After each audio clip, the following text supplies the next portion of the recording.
Hello friends, welcome to our channel. ఈరోజు ఒక అద్భుతమైన వెంచర్ మనం చూస్తున్నామండి. ఇది రామచంద్ర డివైన్ కౌంటీ దీని పేరు. ఈ వెంచర్ వచ్చేసి మనకు తిమ్మాపూర్ బెంగళూరు హైవేకి చాలా దగ్గరలో ఉంటుంది. So very close to world headquarters of Shri Ramachandra Mission, అంటే కన్హా శాంతివనం విలేజ్కి చాలా దగ్గరగా ఉంటుంది.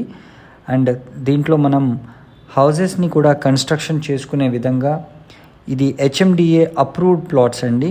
మనకు తిమ్మాపూర్ రైల్వే స్టేషన్ నుంచి కేవలం 2 కిలోమీటర్ల దూరంలో ఈ ప్రాజెక్ట్ అయితే మనకు అందుబాటులో ఉంది.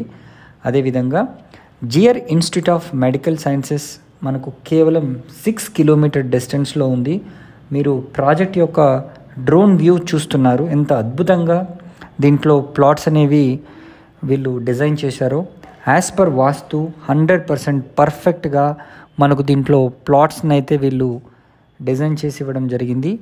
మినిమం 150 గజాల నుంచి 167 గజాలు, అరౌండ్ 200+ స్క్వేర్ యార్డ్స్ కూడా మనకు ప్లాట్లు ఇంకా స్టిల్ అవైలబుల్ ఉన్నాయండి. ఇదొక అద్భుతమైన అవకాశం. మీరు HMDA వెంచర్ శంషాబాద్కి దగ్గరగా ఏదైనా ప్రాజెక్ట్ కనుక చూస్తుంటే రీజనబుల్ ప్రైజెస్లో మనం దీంట్లో ఇన్వెస్ట్ చేయొచ్చండి.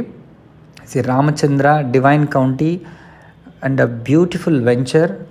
అండ్ మనకు 6 కిలోమీటర్స్ డిస్టెన్స్లో మనకు మై హోమ్ సిటీ కూడా ఇక్కడ నుంచి ఉంది. అదేవిధంగా స్వర్ణ భారత్ ట్రస్ట్ కూడా అరౌండ్ 6 కిలోమీటర్ డిస్టెన్స్లోనే ఈ ప్రాజెక్ట్ నుంచి చేరుకునే అవకాశం ఉంది. సింబయాసిస్ ఇంటర్నేషనల్ యూనివర్సిటీ, అదేవిధంగా ఒక 10 కిలోమీటర్ డిస్టెన్స్లో అమెజాన్ డేటా సెంటర్ మనకు మేకగూడలో, అదేవిధంగా షాద్నగర్లో, ఇలా చుట్టూ సరౌండెడ్గా మనకు ఒక 2 to 3 ప్లేసెస్లో Amazon data centre and Microsoft data centre కూడా దగ్గరలో ఉంది. మనకు outer ring road Shamshabad exit కేవలం 12 కిలోమీటర్ల దూరంలోనే ఉంటుంది. ఒక 15 కిలోమీటర్ల దూరంలో అయితే రాజీవ్ గాంధీ ఇంటర్నేషనల్ ఎయిర్పోర్ట్ కూడా ఉందండి. సో తిమ్మాపూర్లో మనకు ఫ్రైట్ టర్మినల్ కూడా ఏర్పాటు చేసిన విషయం అందరికీ తెలిసిందే. As per the HMDA norms ప్రకారం ప్రతి ప్రాజెక్ట్ హైలైట్స్ అయితే ఉంటాయని చెప్పచ్చు. మనకు 100 feet ఫేసింగ్ ప్రాజెక్ట్ అండి ఇది. మరిన్ని వివరాలకు స్క్రీన్ పైన కనిపిస్తున్న నంబర్కి వెంటనే కాల్ చేసి మీరు సైట్ని విజిట్ చేయండి. Thank you so much for watching this video.